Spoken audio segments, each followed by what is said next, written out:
위 식도 역류 질환은 위 내용물이 식도로 역류하여 불편한 증상을 유발하거나 이로 인하여 합병증을 유발하는 질환으로 정의됩니다.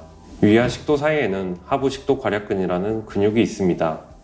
과음, 과식, 흡연, 불규칙한 식사 등으로 괄약근 조절 기능이 약해지면 경계 부위가 수시로 열려 식도로 역류가 발생합니다.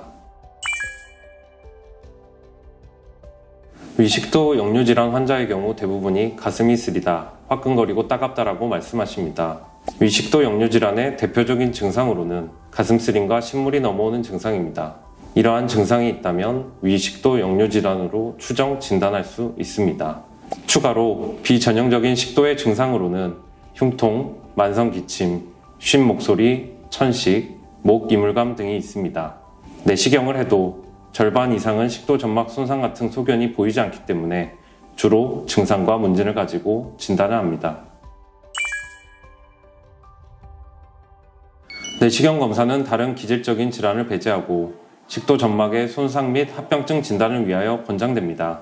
특히나 상킹곤란, 출혈, 체중 감소 등 경고 증상이 동반되어 있는 경우에는 다른 소화기 질환 감별을 위하여 반드시 시행해야 합니다. 무증상일 경우에는 비약물 치료를 권하고 있습니다. 체중관리, 적절한 운동, 야식, 과식, 지방식 피하기 등입니다.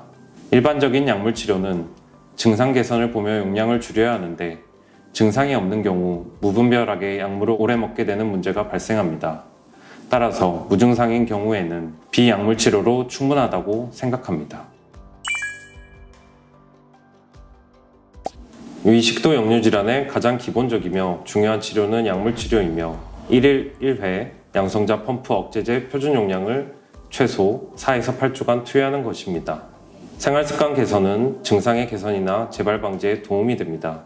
첫째, 커피, 술, 초콜릿, 지방식 등 악화시키는 음식을 피하고, 둘째, 매운 음식, 감귤류, 과일, 탄산음료 등 가슴 쓰림 증상을 유발하는 음식을 피하고, 셋째, 체중 감량, 금연, 금주, 침상 올리기, 식후 2-3시간 후 취침하기 등 생활습관을 개선해 볼 수 있겠습니다.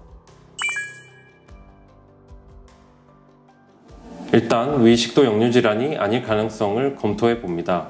진단에 문제가 없다면 다른 종물의 약물로 바꾸어 본다든지 복용 방법을 바꾸어 본다든지 비약물 요법을 노력하고 있는지 등을 점검하게 됩니다. 치료하는 병이 아니고 관리하는 병이라고 생각해야 합니다. 약에 반응이 좋은 환자라도 약을 끊으면 이내 증상이 발생하기 때문입니다. 비약물 요법의 효과는 제한적입니다. 고혈압이나 당뇨처럼 잘 관리하여 불편하지 않게 지내는 것을 목표로 하도록 환자분들께 설명드리고 있습니다. 우리나라의 경우 95% 이상의 식도암은 선암이 아닌 평평세포암으로 위식도 역류질환과는 관계가 없습니다. 불필요한 두려움을 가지고 지내실 필요는 없겠습니다. 비만과 위식도 역류질환의 상관관계에 대해서 여러 가지 연구 결과가 많습니다.